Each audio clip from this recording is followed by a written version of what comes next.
Yan, what's up dribblers at mga shooters, kamusta? Kamusta po kayo? Araw ng paghahanda ng Gilas Pilipinas, 10 araw, madadagdagan nga ba para sa Olympic Qualifying Tournament at bakbakan ng Magnolia Hotshot at Barangay Ginebra San Miguel sa PBA All Filipino Conference Playoff. Inaabangan, sino nga ba ang liyamado? Yan ang ating pag-uusapan at tatalakayin sa video ito matapos po akong maglambing ng isang like, share, comment down below and don't forget to subscribe and hit that notification bell button para updated po tayo sa ating mga video. Gilas Pilipinas, nakatakdang lumipad ang ating Gilas Pilipinas ngayong pong June patungong Turkey at Poland upang magkaroon ng tune-up game bilang paghahanda sa darating na FIBA Olympic Qualifying Tournament. Dahil malabo na nga pong mapabilang ang ating national team sa nakaraang imbitasyon para harapin ang mga bansang Slovenia at Lithuania. Ibinaling na lamang ng Samahang Basketball ng Pilipinas ang kanilang atensyon sa iba pang mga bansa o sa iba pang mga kupunan na willing labanan at tulungan ang ating pambansang kupunan ng Gilas Pilipinas para sa Olympic Qualifying Tournament. Habang tumatagal ay paiksi ng paiksi ang oras o panahon ng team para sa preparasyon.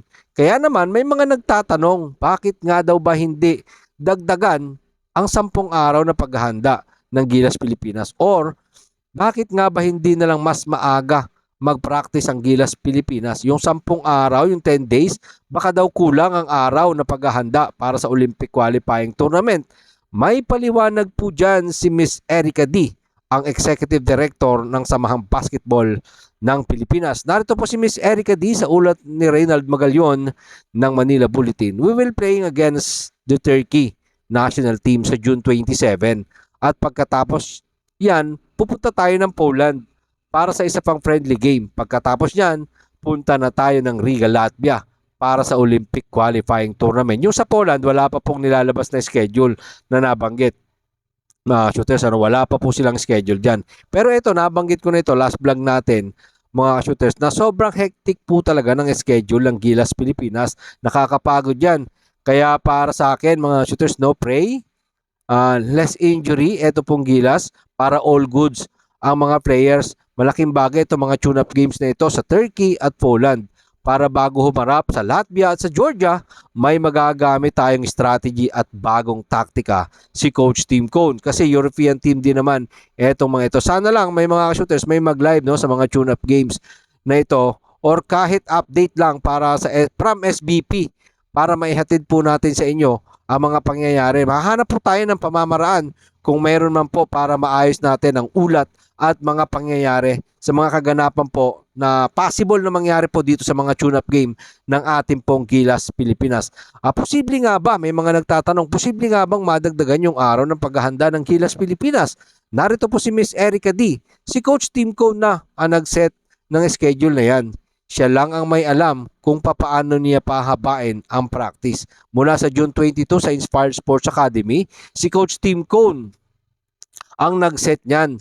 So lahat po ng iyan, si Coach Tim Cone ang nag-set. Nakadepende po kay Coach Tim Cone kung gusto niyang pahabain ang araw ng paghahanda. Pero ang tanong, papaano? Nakadepende po ang takbo ng paghahanda nila sa PBA. Kasi nga ngayon, mga shooters, PBA playoffs pa lang. Kasi kung halimbawa, isipin natin ito mga shooters, halimbawa, San Miguel Beermen or Barangay Ginebra ang nasa finals, or talk and text, may mga players po dyan na hindi makakasama sa practice. Ilan sa mga players na nasa kanilang mother team, mga shooters, no? Para sa akin, kung ako tatanong, as a coach, ayaw ko din mag-start kung hindi kumpleto mga players ko. Ganon din naman kasimple yun, mga shooters. Kasi, siyempre, pag nag-practice ka tapos wala doon yung 3, 2 player, so mahalaga po yung mga araw na paghahanda nila. Kahit 1 araw, 2 araw yung madagdag. Kasi yung mahalaga dito mga shooters, makakompleto, maayos yung sistema ni Coach Tim Cone. At yung player, sabi ko nga, dapat kompleto. Kung yung 14 na pinatawag ni Coach Tim Cone, dapat po yan naandyan sa team practice para magamay nila yung sistemang patatakbuhin ni Coach Tim Cone. Importante po yung offense, yung pagpapatakbo ng defense, especially dito mga shooters, yung camaraderie ng player. Diba? So dapat sama-sama, wala pong may maiiwan sa training na gustong gawin ni Coach Tim Cone dyan sa loob ng Inspire Sports Academy. So titingnan po natin mga shooters, no, kung maaari nga bang magdagdag ng araw si Coach Tim Cone sa paghahanda. Nakadepende po talaga yan sa tinatakbo ng kasalukuyang PBA All Filipino Conference. Usapang PBA tayo mga shooters. No, pag-usapan po natin itong Manila Classico Playoffs. Limado nga ba ang Barangay Ginebra San Miguel sa kanilang bakbakan dahil tangan nila ang twice to beat advantage? Well, para sa akin, hindi sila pwedeng magpakampante rito. Kasi gustong patunayan dito ng Magnolia, gusto nilang kumawala sa mga nagsasabing intro boys lang daw sila. Dahil sa lineup, meron ang Magnolia, isa pa rin naman silang title contender mga shooters. Isa pa rin sila sa masasabi nating title contender dito sa PBA All Filipino Conference dahil sa mga manlalarong meron sila, medyo minamalas lang talaga sila sa mga nakaraang laro. Pag yan nag-relax ang Barangay Ginebra at nakuha ng Magnolia ang kanilang rhythm, pwedeng masilat sila. 'Di ba? Pwedeng masilat itong Barangay Ginebra.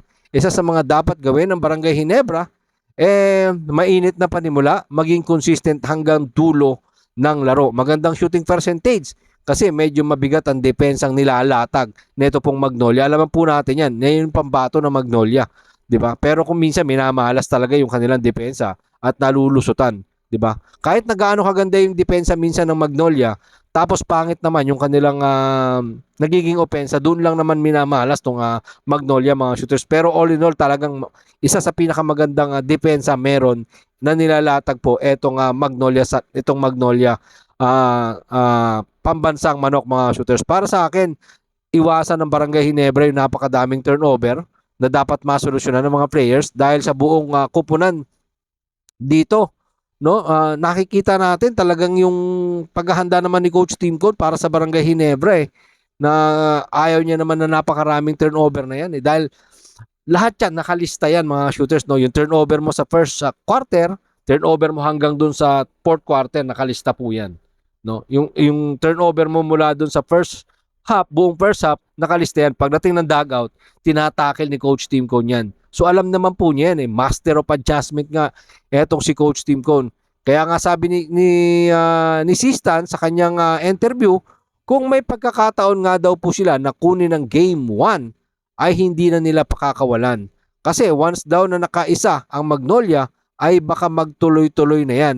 Kaya nga mga shooters, umaatikabong bakbakan ang ating inaasahan dito sa All Filipino Conference, dito po sa Manila Classico. Mga shooters, ito isa pinakamabigat na bakbakan na ating inaasahan dahil parehas title contender. Ito pong dalawang kupunan na to na magbabakbakan dito sa All Filipino Conference mga shooters. At syempre, abangan din po natin yung bakbakan ng San Miguel Beermen at ng last team na pumasok ang Tira Firma Jeep matapos nga pong pataobin ang Global Port Patang Pier. Marami pong salamat sa inyong panonood. Ano man po ang inyong maging opinion, pag-usapan po natin yan dyan sa comment section.